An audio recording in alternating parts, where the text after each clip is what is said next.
Hello, I'm Pat Bowen. I'm the Vice President of Research and Development, Quality, and Regulatory here at Deringer-Ney. Welcome to a new segment in our video series that explains how we make our innovative products. This video will look at our research and development capabilities. Let's take a closer look. The R&D team learns more about developmental alloys and supports our customers' applications using advanced analytical tools, including scanning electron microscopy.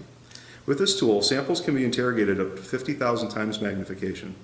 Microchemical measurements can also be made on spots as small as 1 square micrometer with energy dispersive X-ray spectroscopy.